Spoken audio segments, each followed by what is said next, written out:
Each grave, each planted flag, each wreath holds its own story of a husband, a father or a son, a death that came too soon. The Ukrainian government venerates those killed in battle as heroes, but never lets on how many have died. Only the grieving know the true cost of war.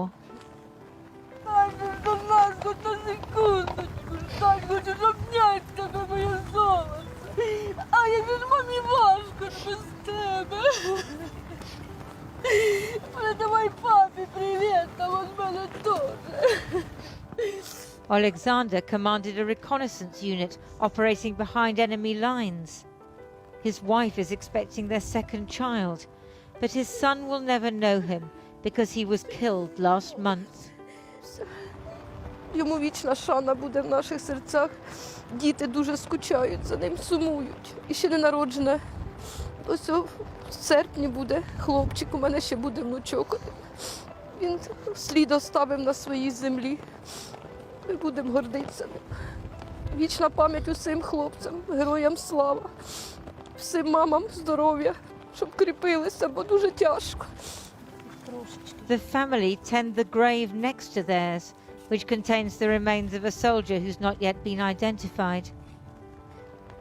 Concerned about the nation's morale, the Ukrainian authorities are reluctant to admit that even a successful counter-offensive will lead to heavy losses, and many thousands are likely to be injured too. Ukraine's prosthetic technicians are getting more practice than they ever wanted. The rehabilitation centre in Dnipro is one of 9 across the country, each already dealing with hundreds of men who've lost limbs and may need long-term support. Vasil's getting his prosthetic leg adjusted. He hopes to go back to the front line, maybe as a driver, despite the terror of the attack on the dugout where he was sleeping on Christmas night. Услышал выстрелы, в общем, в ходе боя, и через тепловизор увидел 2 человек, начал с собой. Вот. В ходе боя бросили мне гранату под ногу, в общем. Вот. Уже после того, как оторвало ногу, я еще вел бой минут 5, наверное. И отстреливался, и гранаты бросал. He thinks of his cousin, who's fighting in an enemy air defense unit. They haven't spoken since the Russian invasion of the Donbass in 2014. Що відчуваю? Ненависть, наверное. War has brought with it a new attitude to disability. Якщо раніше люди ховали протези, і вони стіснялись, що вони на протезі і немає своєї ноги, наразі хлопці показують це. Вони не турбуються о цьому. І люди восприймають гідно, вони герої. Вони втратили ногу за те, що вони нашу батьківщину захищають. Так. Безсовісне.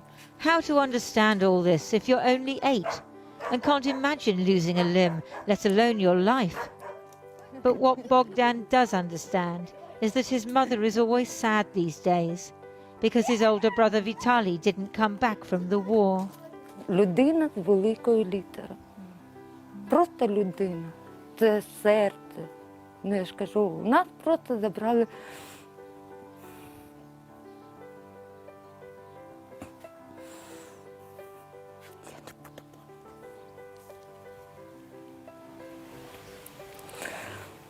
You must be very proud of him. Да. Просто забрали землю з-під ног. Забрали землю. Дихання. Хотілося. Довго не вірила. Довго. І зараз не вірю. Що його немає поряд з нами.